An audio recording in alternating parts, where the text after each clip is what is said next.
9절에서 11절까지 말씀, 신약성경 327면에 있습니다.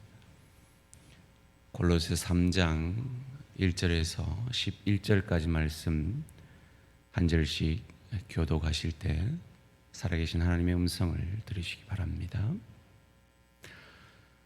그러므로 너희가 그리스도와 함께 다시 살리심을 받았으면 위의 것을 찾으라. 거기는 그리스도께서 하나님 우편에 앉아 계시느니라.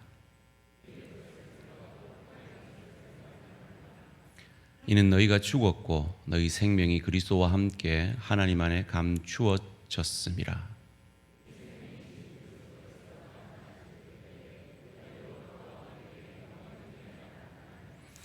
그러므로 땅에 있는 지체를 죽이라. 곧 음란과 부전과 사욕과 악한 정욕과 탐심이니 탐심은 우상 숭배니라.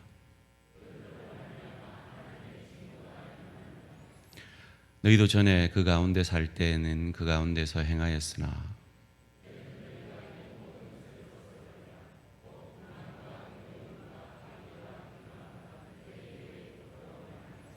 너희가 서로 거짓말을 하지 말라. 옛사람과 그 행위를 벗어버리고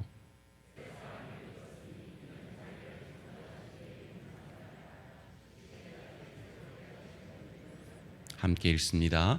거기에는 헬라인이나 유대인이나 헬라파나 우모할레파나 야만인이나 수구드라인이나 종이나 자유인이 차별이 있을 수 없나니 오직 그리스도는 만유시요 만유 안에 계시니라. 아멘. 이 시간 우리 이재일 목사님 나오셔서 방향의 회복이라 하는 제목으로 말씀 전해 주실 때 많은 은혜 받으시기 바랍니다.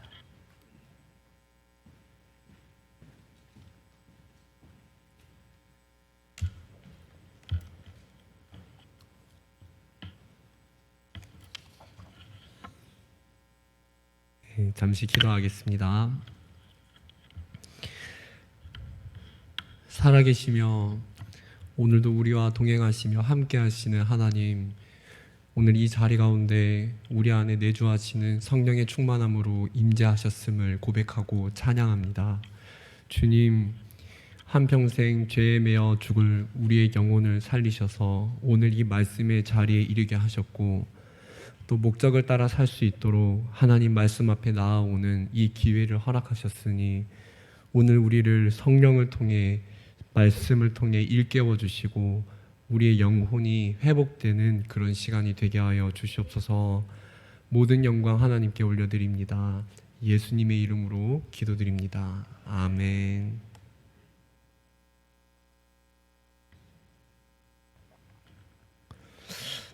네, 우리 성도님들께서 아실 법한 영화인데요. 애니메이션으로 제작되었다가 이후에 1990년대에 영화로 제작된 너무나 유명한 왕자와 거지라는 영화를 아실 것입니다. 이 영화 내용을 아시는 분은 아실 텐데요. 왕자와 거지가 왕자 신분, 거지 신분이었지만 그 자리가, 삶의 자리가, 위치가 바뀌는 사건이 일어나게 됩니다. 지겨운 공부와 엄격한 궁중 생활에 지쳐 있었던 왕자가 자신과 닮은 거지를 보면서 꾀를 내어서 하루만 둘이 신분을 바꾸자고 하고 밖으로 나가게 됩니다. 옷을 바꿔 입고 나온 왕자는 기쁨의 환호성을 지르고 세상 구경을 다닙니다. 그런데 바깥 세상은 그가 생각했던 것처럼 신나기만 한 곳은 아니었습니다. 관리들은 횡포를 부리고 백성들은 굶주림에 시달리고 참다 못해 왕자는 자신의 신분이, 사람들은 거지라고 생각을 하는데 나는 왕자라고 밝히면서 백성들에게 빼앗긴 그 식량을 돌려주려고 하는 그런 장면도 나옵니다. 그러나 잠시 후에 체포하러 달려온 병사들이 그가 왕자라는 걸 믿지 않고 그것을 못하게 합니다. 이때 왕자가 간신히 위기를 모면하고 이제 궁으로 돌아가야겠다고 생각하는데 그것이 쉽지 않았지요. 때마침 왕의 죽음이 찾아와서 왕자가 이제 왕의 왕위를 이어야 하는 순간이 왔습니다. 왕자가 빨리 대관식에 참가하기 위해서 왕실에 들어가려 애를 쓰지만 이 왕자와 거지가 위치가 바뀐 것을 알고 있던 이 왕실의 대장이 거지를 왕으로 세우고 실권을 장악하려고 합니다. 하지만 왕자는 노력한 끝에 자신 곁에 있던 사람들과 함께 대장을 물리치고 왕으로 세워지게 됩니다. 그리고 자랑스럽게 왕위를 물려받은 왕자는 어진 임금이 되어서 백성들을 잘 보살폈다는 해피엔딩으로 이야기가 끝납니다. 성도님들, 왕자가 거지로 신분이 바뀌었을 때 사람들이 왕자를 왕자라고 알아보지는 못했습니다. 오늘날 우리가 이 땅을 살아가는 가운데 우리는 하나님의 자녀의 정체성을 가지고 살아가지만 사람들은 세상 사람들과 별반 다르지 않은 똑같은 사람이라고 생각을 합니다. 영화에서 왕자가 끝까지 포기하지 않은 이유는 왜 포기하지 않았습니까? 그 이유는 거지인데 왕자가 되려고 시도를 한 것이 아니라 진짜 신분이 왕자이기 때문입니다. 원래 나는 왕자니까 당연히 그렇게 행동할 수 있는 것입니다. 사람들이 뭐라 하건 신경 쓰지 않고 내가 왕자인데 그거는 상관이 없는 것입니다. 그는 원래 자기가 왕자였기 때문에 왕자이니까 바로 이 왕자라는 정체성을 잃어버리지 않은 것이지요. 성도님들, 우리는 하나님의 자녀이니까 세상이 뭐라 하든 하나님의 자녀의 정체성을 잃어버리지 않으시기를 바랍니다. 자신을 거지와 똑같이 생각하는 길거리의 세상 속에서 그는 왕자로서 정체성을 잃지 않고 살았고요. 바로 이 왕궁에 들어가려는 이 목적을 잃지 않고 달려간 결과 그는 왕실에서 결국 왕실을 들어가고 평생 어진 임금으로 백성을 다스리게 되었습니다. 성도님들, 이 이야기가 우리 기독교의 구원관과 성화론과 꼭 완전히 일치하진 않지만 비슷한 점이 있지 않습니까? 우리는 하나님의 자녀의 신분입니다. 왕자처럼 하나님의 자녀입니다. 온 땅의 창조주이신 하나님의 자녀입니다. 그러나 세상은 우리의 신분을 몰라봅니다. 그것은 마지막 천국에 가서 드러나겠지요. 왜 우리가 그런 행동을 했는지, 왜 우리가 그런 정체성을 가지고 살았는지 마지막 천국을 향해 하나님의 목적을 가지고 살아가다 보면은 마지막 때에 들어가는 것입니다. 우리는 그 천국을 향해 가는 동안 하나님의 자녀라는 정체성을 가지고 하나님의 자녀답게 하나님의 말씀이라는 목적을 가지고 살아갑니다. 왜 그렇습니까? 지금은 모릅니다, 사람들이. 지금은 아직 이 땅에 종말이 오지 않았고 모르기 때문에 지금은 모르지만 마지막 때에는 그것이 드러난다는 것입니다. 그러나 우리는 아직 이 땅 위에서 살고 있기 때문에 천국을 향해 가고 있는 우리의 삶의 목적을 잃어버릴 때가 종종 있다는 것이죠. 우리가 이번에 목적이 이끄는 40일 캠페인을 진행하고 있는데요. 우리는 천국을 향한 하나님께서 주신 목적을 가지고 살아가는 동안 이 세상 속에서 그것을 잃어버릴 때가 많습니다. 이 40일 기간 동안 잃어버린 목적을 회복하실 수 있기를 바랍니다. 그리고 오늘 말씀을 통해 하나님의 자녀로서 우리 인생의 방향, 우리 인생의 목적을 회복하는 시간 되기를 바랍니다. 사랑하는 성도님들, 우리 인생의 방향을, 목적을 잃어버리신 분이 있으십니까? 내 인생의 방향이 헷갈리고 내 인생의 목적이 혹시나 요즘에 혼돈 속에 있는 분들이 있으십니까? 우리 인생의 방향을 회복하기 위해서 필요한 것이 무엇일까요? 함께 말씀을 나누기를 원합니다. 첫 번째 함께 읽어보겠습니다. 첫 번째 시작. 위의 것을, 우리가 인생의 참된 방향을 회복하고 우리가 인생의 참된 목적을 회복하기 위해서는 바로 위의 것을 찾는 것입니다. 1절과 2절 말씀 한 목소리로 읽어보겠습니다. 그러므로 너희가 그리스도와 함께 다시 살리심을 받았으면 위의 것을 찾으라. 거기는 그리스도께서 하나님 우편에 앉아 계시느니라. 위의 것을 생각하고 땅의 것을 생각하지 말라. 바울은 1절에서 가장 먼저 신분적 변화에 대해서 말하고 있습니다. 1절을 보시면은 그러므로 너희가 그리스도와 함께 다시 살리심을 받았으면 이라고 말을 합니다. 그리스도께서 우리를 위해서 우리 죄를 대신하여 십자가를 지심으로 우리가 그리스도 안에서 구원받은 사건을 말합니다. 여기서 바울이 명확하게 말합니다. 그리스도와 함께 죽고 그 다음에 다시 살리심을 받았는데 그리스도와 함께 살리심을 받았다고 말을 하지요. 예수님께서 십자가를 지시고 죽은 이후에 살아나셨고 그 예수님을 믿는 사람은 죄에 대해서 죽고 살아나게 되는 것입니다. 그래서 예수님과 우리가 함께 살아났다고 표현하는 것이죠. 즉 이것은 명확히 죄인에서 의인으로 신분적인 변화를 의미하는 것입니다. 즉 바울이 지금 말하고 있는 것은 너희가 골로새 성도들에게 너희가 그리스도와 함께 살아난 구원받은 존재라면은 어떻게 살아야 하는가? 구원받은 존재라면은 마땅히 위의 것을 찾는 삶을 살아야 된다 말하는 것입니다. 자, 그런데 여기서 중요한 점이 있습니다. 바울은 그리스도와 우리가 함께 죽은 후에 함께 분명히 예수님과 함께 살아났습니다. 그런데 분명히 함께 죽고 함께 살아났는데 그런데 예수님은 우리와 다른 곳에 계십니다. 함께 죽고 함께 살아났는데 우리는 지금 이 땅에 있고 예수님은 천상 하늘에 하나님의 보좌 우편에 천상의 장소에 계십니다. 하나님 보좌 우편에 계시고 우리는 이 땅을 살아갑니다. 예수님이 계신 곳은 우리와 떨어진 천상입니다. 그곳은 우리가 마지막 죽음 이후에 들어갈 곳이라는 것, 죽음 이후에 예수님을 만난다는 것 우리 성도님들 잘 알고 계실 것입니다. 종말 후에 우리는 천국에 들어갈 것입니다. 그런데 바울은 우리가 이 땅을 살아가는 동안 바로 이 땅을 살아가는 이 땅의 위치에 있을 때 예수님이 계신 천상, 미래에 들어갈 천상을 찾고 그것을 추구하면서 생각하라고 말을 합니다. 왜 그런 것입니까? 분명히 오늘 바울이 말하는 곳은 천상입니다. 하나님 보좌 우편에 앉으신 예수님을 찾으라, 생각하라.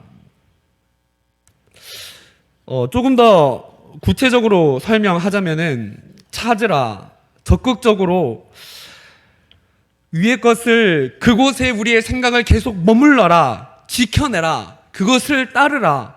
삶의 태도나 마음의 상태를, 마음의 가치관을, 마음의 생각의 관점을 바로 천상에 계신 예수님, 하늘나라에 우리의 생각과 마음을 거기에 집중하라는 뜻입니다. 왜 그렇습니까? 우리는 이 땅을 살아가는데 왜 천상을 향해서 위의 것에 집중을 해야 되지요, 성도님들? 그 이유는 간단합니다. 왜 그렇습니까? 왜 우리가 위의 것에 집중을 해야 됩니까? 그것은 이 땅을 살아가는 동안 바로 이 땅에서 천상을 맛볼 수 있기 때문입니다. 한번 다시 설명해 드릴까요? 성도님들, 이 땅을 살아가는 동안 세상에는 죄인들이 너무나도 많고 우리의 마음을 아프게 하는 사건이 너무나도 많고 우리의 마음을 유혹하는 죄악의 사건들이 너무나도 많은데 우리가 위의 것, 천상에 계신 예수님을 바라보면은 우리가 마지막 종말이 지나고 나서 누릴 수 있는 그 천국을 이 땅에서 그 신령한 은혜를 맛볼 수 있기 때문인 것입니다. 사랑하는 성도님들, 죄 많은 이 세상에서 천국을 내 마음에 맛보며 살아가고 계십니까? 하나님께서 우리가 예수님을 바라볼 때 위의 것을 찾을 때 위의 것이 무엇입니까? 하나님을 만나는 것, 하나님을 경험하는 것, 그것을 추구하는 가운데 우리로 하여금 그것을 체험하게 하신다는 것입니다. 신학적인 용어로 제가 새벽 시간에 그렇게 한번 설명드렸지요. 이미와 그 다음에 무엇이죠? 아직 아니. 이미와 아직 아니. 이미는 무엇입니까? 이미 하나님의 나라가 우리 가운데 임하였습니다. 아직 아니는 아직 임하지 않은 종말 때에 들어가게 될 하나님의 나라를 의미합니다. 이미라는 것은 지금 누릴 수 있는 천상의 세계를 의미하는 것입니다. 우리는 아직 오지 않은 종말의 완전체의 하나님의 나라를 향해 달려가는데 동시에 우리는 이 땅에서 천국을 맛보며 살아갈 수 있는 것이지요. 바울은 찾으라고 말을 합니다. 적극적으로 구하여 잡아내라는 이 의미의 단어를 사용하면서 적극적으로 위의 것을 찾아야 됩니다. 이 땅을 살아가는 동안, 우리는 땅에서 살아가는 동안 위의 것을 찾으십시오. 우리에게 말합니다. 도전합니다. 여러분, 위의 것을 생각해야 됩니다. 우리가 이 땅을 살아가는 동안 세상적인 생각과 근심이 들어오게 될 때, 육체적인 생각과 이 땅의 가치관들이 우리를 향해 엄습해 들어올 때 바울은 말을 합니다. 찾으십시오. 위의 것을 찾으십시오. 우리는 이 땅의 존재와 다르기 때문에 하늘에 신령한 것을 찾아서 그것을 추구하며 우리는 살아야 됩니다. 그렇게 말을 하는 것입니다. 우리는 이 땅을 바라보며 살아갈 때 이 땅의 것을 추구하며 살아가게 되지만 위의 것을 바라볼 때 어떻게 됩니까? 하늘의 신령한 은혜를 깨닫게 되고 예수님을 위해서 살아가게 되는 것이지요.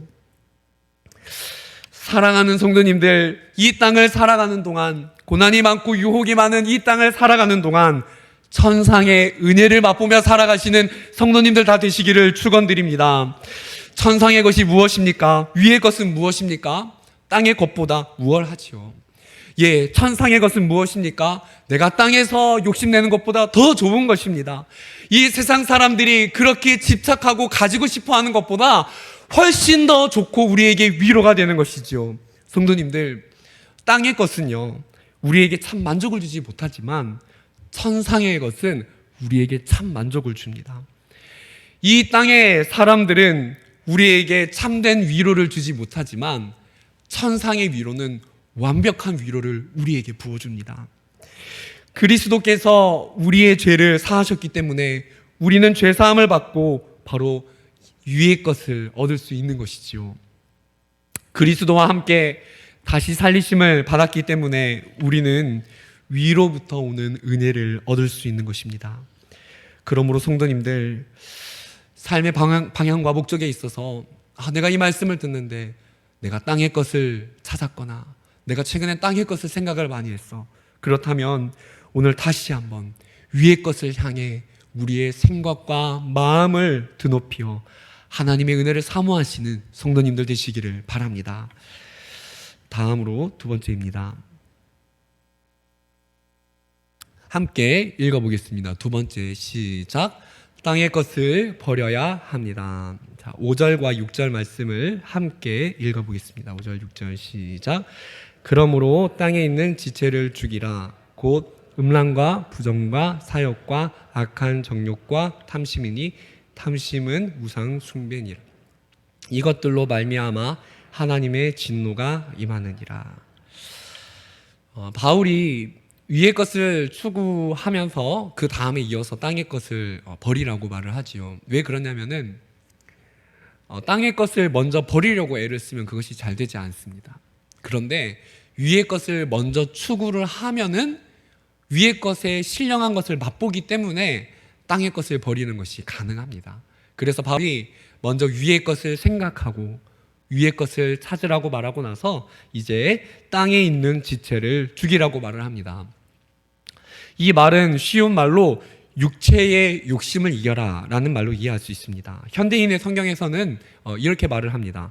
땅에 있는 욕망을 죽이십시오. 땅에 있는, 그러니까 우리가 땅에서 느낄 수 있는 욕망들을 우리가 버려야 됩니다 라는 것입니다. 땅에 있는 욕망이란 무엇이지요? 성도님들, 땅에 있는 욕망, 그것은 이 땅에서 사는 것이 끝인 것처럼 이 땅에서 모든 것을 다 누리려고 하고 이 땅의 것이 영원한 줄 알고 거기에 목숨 거는 삶을 말하는 것입니다. 이 세상 사람들을 한번 보십시오. 성도님들, 어디에 목숨을 겁니까? 돈에 목숨을 걸고요, 명예에 목숨을 걸고요, 그렇게 살아가는 것입니다. 오늘 우리는 무엇에 가장 집착하고 무엇에 가장 집중된 삶을 살고 있습니까? 바울은 땅에 있는 욕망이 무엇인지 그것을 열거해 주고 있습니다. 자, 5절 말씀을 보시면은 그 첫 번째로 음란이라고 말을 합니다. 곧 음란과 여러 가지 욕망이 있겠지만 그 중에서 첫 번째로 음란을 말합니다. 음란이라는 것은 다른 서신서들에서도 자주 등장하는 죄목입니다. 이렇게 서신서들에 자주 등장한다는 것은 음란이라는 것이 오늘날뿐만 아니라 이렇게 타락한 것은 2000년 전 시대에도 사람들을 사로잡는 큰 죄의 욕망이었다는 것을 알려주는 것입니다. 이어서 5절에서 바울이 또 말합니다. 부정, 이것은 원어로 도덕적으로 윤리적으로 타락한 것을 의미합니다. 그 다음에 악한 정욕과 탐심에 대해서 말을 합니다. 자, 성도님들, 우리가 이 죄목을 열거해 볼 때 알 수 있는 것이 있습니다. 그것이 무엇입니까? 어떤 행동에 대해서 직접적으로 말하기보다는 마음에 관한 것입니다. 그렇지 않습니까? 탐심, 음란, 사욕, 악한 정욕, 그러니까 마음 안에서 일어나는 그런 종류의 것들을 바울이 말하고 있는 것입니다. 그러니까 내적인 부분에 대해서 말하고 있다는 것입니다. 그러니까 바울이 우리가 땅의 것을 죽여야 된다고 말을 하는데 간음이라고 하지 않고 음란이라고 말을 하고 있으며 악한 정욕, 탐하는 욕심을 부리는 그런 마음에 대해서 말을 하는 것이죠. 그러니까 우리가 이 땅을 살아가는 동안 마음으로 느끼는 갈등의 요소들, 내적으로 느끼는 땅의 것을 볼 때 우리 마음에 생기는 그런 욕심을 말하는 것입니다. 이 모든 것들을 왜 말하고 있습니까? 그것은 우리가 이것을 마음에 들일 때 하나님의 목적을 가지고 살아가는데 방해가 되는 것입니다. 하나님의 형상을 가진 우리가 하나님의 뜻대로 살아가려고 할 때 그것이 방해가 되기 때문에 우리의 내적인 부분을 말하면서 이것을 우리가 버려야 됩니다. 왜 그렇습니까? 왜 마음 안에 그것을 우리가 죽여야 됩니까? 간단하지요, 성도님들. 한 명의 종이 두 명의 주인을 섬길 수 없기 때문입니다. 우리는 예수 그리스도의 피로 구원받은 자인데 그리스도인이 두 주인을 섬길 수 없기 때문에 우리 마음에 있는 모든 그 죄악을 성화의 과정을 이뤄가면서 그것을 버려야 한다고 바울이 말하는 것이죠. 그러니까 우리가 천국에 달려가는 하나님의 목적을 가지고 이 땅을 살아가는 동안 하나님과 이 세상의 것을 두 가지를 동시에 가지고는 하나님의 목적을 이룰 수도 없고 하나님의 뜻을 위해 살아갈 수도 없고 하나님의 백성답게 살아갈 수도 없다는 것이지요. 예수님이 그렇게 말씀하시지 않았습니까? 마태복음 6장에서 내 보물 있는 곳에 너의 마음도 있고, 그래서 한 사람이 두 주인을 섬기지 못하기 때문에 하나님과 재물을 겸하여 섬기지 못한다고 말하면서 우리가 의식주를 위해서 염려하지 않아도 된다고 그렇게 말씀하셨습니다. 우리가 의식주 때문에 염려가 생길 수도 있지요, 말할 수 있지만 예수님은 그것을 두 주인을 섬기는 것이며 우리가 그 모든 문제를 하나님께 의탁하기를 원하십니다. 우리는 마음으로 일어나는 죄악을 인지하고 바로 이 마음 안에서 내가 겉으로 죄를 짓지 않았기 때문에 아무렇지 않은 것이 아니라요, 내 마음 안에서 바로 이 재정에 대한 부분에 갈등이 생길 때, 돈에 대한 욕심이 생길 때, 부정직에 대한 욕심이 생길 때, 음란한 생각이 들 때에, 바로 우리는 마음에 그런 생각이 들 때에 영적 싸움에서 승리할 수 있어야 하는 것이지요. 사람의 구원과 성화를 다룬 로마서에서 바울이 자기의 마음 안에 있는 죄에 대해서 이같이 고백합니다. 내 지체 속에서 한 다른 법이 내 무엇과 싸웁니까? 마음의 법과 싸워서 내 지체 속에 있는 죄의 법으로 나를 사로잡는 것을 보는도다. 그렇게 유명했던 이방인의 사도 바울도 갈등을 했습니다. 우리처럼요, 마음 안에 일어나는 사람들을 미워하고 시기하고 질투하고 사람들을 모함하고자 하는 마음에서 내적인 잘못된 생각이 일어나는 그런 것들을 바울도 고민했다는 것입니다. 바울은 죄의 범위를 규정해 줍니다. 우리가 어떤 행동을 했기 때문에 죄가 아니라 내 마음에 그리스도를 주인으로 모시고 살아가는 우리의 마음 가운데 내적인 동기와 내적인 목적과 내적인 생각까지도 죄라고 규정하고 있는 것이죠. 사랑하는 성도님들, 우리 목적이 이끄는 40일 캠페인을 진행하고 있는데요, 바울은 말합니다. 마음 안에 내적인 동기와 목적, 생각, 이 마음 안에 일어나는 것이 죄의 영역이라고 말을 합니다. 우리가 목적이 이끄는 삶을 살기 위해 어떻게 해야 됩니까? 우리의 마음의 청소를 해야겠지요. 성도님들, 하나님의 목적을 따라가려면 어떻게 해야겠습니까? 우리 마음의 죄악의 무거운 짐을 다 벗어버려야 되겠지요. 바울은 분명히 말합니다. 우리 마음 안에 일어나는 음란한 생각과 탐심과 남을 미워하는 마음 죄라고 말합니다. 과도하게 내가 지금 성도님들 오늘 예배드리는 이번 주간에 내가 하나님보다 더 사랑하여서 그것에 집착하고 있고 그것 때문에 하나님을 섬기는 일에 영향을 받고 있으면은 그것은 우상인 것입니다. 바울이 로마서에서 이같이 말을 합니다. 육신의 생각은 사망이요 영의 생각은 생명과 평안이니라. 육신의 생각은 하나님과 원수가 되나니 이는 하나님의 법에 굴복하지 아니할 뿐 아니라 할 수도 없음이라. 그 다음에 8절에 이어서 이렇게 말을 합니다. 육신에 있는 자들은 하나님을 기쁘시게 할 수 없느니라. 우리가 이 땅을 살아가는 동안 이 땅의 것을 우상 삼아 섬기는 생각은 사망이요 그 길에 생명으로 가는 길이 아니라 우리의 삶을 파멸로 이끌어가는 사망의 길이라고 분명히 말을 합니다. 성도님들, 우리가 목적을 따라 살려면요 우리 마음의 청소를 해야 됩니다. 우리의 마음의 중심은 사람이 보지는 않지만 하나님이 그것을 다 아시기 때문에요 마음의 청소를 해야 되는 것입니다. 성도님들, 육신에 있는 자들, 육신의 욕망을 따라 생각하고 마음을 그대로 방치하는 자들은 하나님을 기쁘시게 할 수 없는 것입니다. 오늘 말씀 6절에서도 그와 같이 바울이 동일하게 말을 합니다. 우리 다 같이 한번 읽어보겠습니다. 6절 시작. 이것들로 말미암아 하나님의 진노가 임하느니라. 사랑하는 성도님들, 죄악의 마음을 품고 한평생 하나님의 진노로 징계를 당하다가 부끄러운 구원을 받는 삶을 사시겠습니까? 아니면 마지막 날까지 죄와 싸워서 천국에 이르는 성도님들 되시기를 원합니까? 하나님을 기쁘시게 하겠습니까? 음란과 재물, 탐심을 섬기다가 부끄러운 구원을 받아 천국에 들어가기를 원하십니까? 나이가 있으신 분들도 나는 탐심에 초연하다 방심하시면 안 됩니다. 많은 그리스도인들이 무너지는 것이 돈 문제입니다.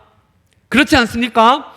부모님이 돌아가시면은 재산 분할 문제로 많은 그리스도인들이 그렇게 신앙생활을 잘 하다가도요 가정이 깨어지고 헤어지는 이유가 바로 여기 탐심에 있는 것입니다. 우리는 그러한 일들이 일어나기 전에 우리 마음을 먼저 살피고 행동이 일어나지 않았다고 해서 괜찮은 것이 아니라 내 마음 안에 그런 재물에 대한 탐심이 있지 않은가? 나는 정말 재물을 얻지 못해도 괜찮은가? 사람을 용서할 수 있는가? 나는 돈에 욕심을 부리지 않고 살아갈 수 있는가? 우리 자신을 정직하게 돌아볼 수 있는 용기가 우리에게는 필요한 것입니다. 성도님들, 오늘 나는 목적이 이끄는 삶으로 나아가기 위해 걸림이 되는 것들이 있습니까? 성도님들, 죄의 짐을 벗어버리십시오. 죄의 짐을 함께하면, 마음의 죄악을 드리고 있으면 그 죄가 우리들을 삼키고 구원받은 자가 맡기는 맞으나 하나님의 진노의 징계 속에 살아가는 인생이 되는 것입니다. 여기 함께하는 청년들은 음란한 생각들을 버리십시오. 집안에서 음란한 생각이 나면 즉시 집을 나오십시오. 생각을 전환하기 위해 다른 일을 찾아보고 적극적으로 노력하고 방치하지 말고 대처하십시오, 청년 여러분. 그렇지 않으면은 그 음란이 여러분이 이룰 하나님의 비전을 다 갉아먹고 쓰임받지 못하는 목적이 뒤틀린 인생을 살아가게 만드는 것입니다. 어른분들도 예외라고 생각하시면 안 됩니다. 내가 퇴폐업소를 가지 않았다고 해서 정결하다고 착각하시면 안 됩니다. 내 생각이 나의 신앙입니다, 성도님들. 내 직분이 내 신앙이 아니고 지금 이번 주간에 하나님 앞에 정직하게 내 생각 속에 있는 그 장면과 그림이 우리들의 신앙의 실체인 것입니다. 성도님들, 오늘 사람들에게 내가 말을 할 수 없지만 마음에 찔림이 있으십니까? 하나님 앞에 우리 모두 정직하게 회개하길 원합니다. 회개가 없이는 하나님 앞에 나아갈 수 없으며 회개가 없이는 목적을 새롭게 세울 수 없습니다. 하나님이 내가 헌금을 많이 내서 교회에서 봉사를 많이 했다고 해서 기뻐하실 수도 있지만 무조건 기뻐한다고 착각하지 마십시오. 하나님은 우리들의 무수한 제사보다 순종을 원하시는 것입니다. 탐심과 내적인 순수하지 모든 생각은 다 함께 버리기를 원합니다. 회개하시기를 바랍니다. 목적을 되찾기 위해 필요한 것은 온전한 회개입니다. 밥 먹듯이 교회에서 남을 비방하고 헐뜯으면서 하나님이 나를 기뻐한다 착각하지 마시기 바랍니다. 하나님은 오늘 말씀에 너희 입에 부끄러운 말이라고 말씀하십니다. 성도님들, 오늘 이 말씀을 들으시다가 혹시라도 이 40일이 진행하는 동안에라도 뒤에서 남을 헐뜯고 비방하고 남을 욕하고 있다면 오늘 이 시간 회개하시기 바랍니다. 회개하셔야 됩니다. 회개하지 않으면 우리가 어떠한 많은 재물을 갖다 드리고 40일 동안 우리가 북치고 장구친다 하여도요, 회개하지 않으면 하나님이 우리 인생을 받지 않으십니다.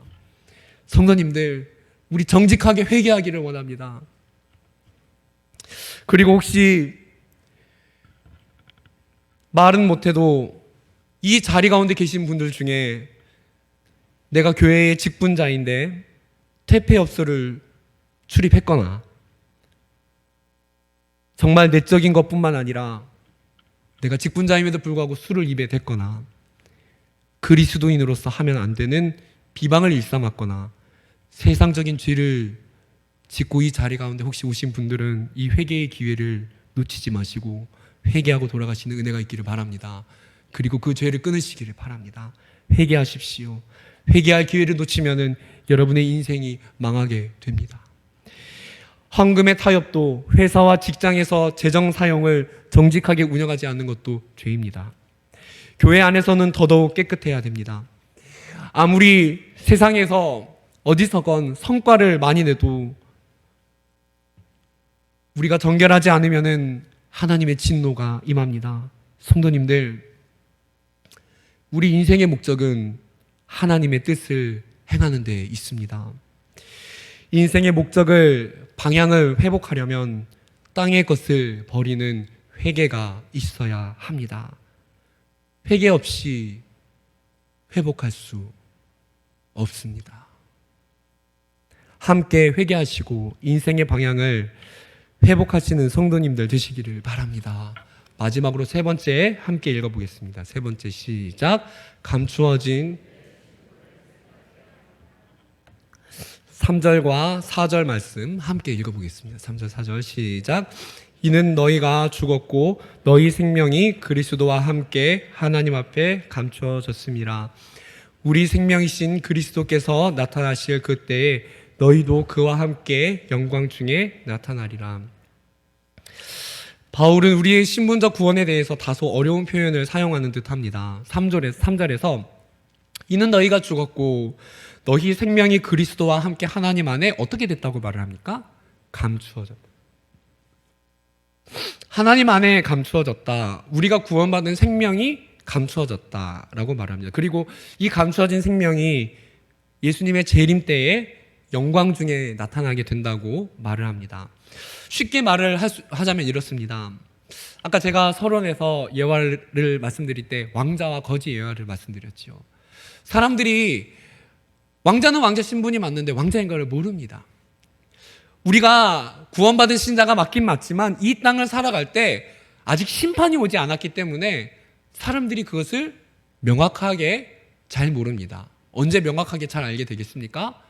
이제 막 심판이 이르러서 우리가 구원받아서 영생을 살게 되고 그들이 지옥을 가게 될 때 그때는 명확하게 드러나는 것입니다. 그래서 지금 사는 세상에서는 내가 구원받은 신자라는 사실을 외관상 세상 사람들과 다르게 뚜렷하게 그것을 구분하거나 드러낼 수는 없다는 것입니다. 아직 종말의 심판이 이르지 않았고 똑같이, 그러니까 세상 사람들이 보면 그렇게 말을 합니다. 너나 나나 똑같은 사람인데 똑같이 사는 것처럼 보이기 때문입니다. 그래서 바울은 우리 생명이 감추어졌다고 표현하는 것입니다. 사랑하는 성도님들, 여기에 바로 여기 우리가 왜 이 땅을 살아가는 동안 영적 싸움에서 또 넘어질 수도 있는지, 그것이 어려운지 요인을 잘 짚어줍니다. 그것은 최후 심판이 오기 전까지는 내 신분의 이 생명이 구원받은 모습이 감추어져 있기 때문입니다. 이해하시겠죠? 내가 열심히 살아도 그저 세상 사람들과 똑같은 현상 속에서 살아가는 것 같기 때문에, 그래서 현실을 바라보면서, 그래서 미래에 들어갈 영광스러운 천국이 아니라 지금 현실을 바라볼 때 감추어진 생명 속에서 그 감추어진 신분을 인식하지 못하고 때로는 세상의 유혹에 넘어지기도 하고요, 이 땅이 다인 것처럼 세상 사람들의 유혹에 넘어가기도 합니다. 성도님들, 우리는 우리 구원받은 신분에 대해서 정확하게 눈으로 볼 수 없습니다. 그러나 예수 그리스도께서 재림하실 때 영광 중에 나타나게 될 것입니다. 예배하는 성도님들, 생명을 가지고 있음에도 불구하고 그것이 감추어져 있다는 이 사실 때문에, 그것이 눈에 가려워서 잘 보이지 않아서 내가 그리스도인이 맞기는 맞지만 때로는 내가 그리스도인이라는 신분을 망각한 채 때로는 세상 사람들과 똑같은 지향성을 가지고 똑같은 가치관을 가지고 우리는 살아가기도 합니다. 성도님들, 이 시간 말씀을 맺으며 기억하기를 원합니다. 우리는 생명이 감추어져 있을 뿐이지 생명이 있는 존재라는 것을 함께 기억하기를 원합니다. 종말의 때까지 이 감추어진 신분을 잘 인식하여서 세상과 똑같이 사는 삶에서 하나님을 향한 삶의 목적을 회복하시는, 목적이 이끄는 삶을 살아내시는 귀한 성도님들 되시기를 주님 이름으로 축원드립니다.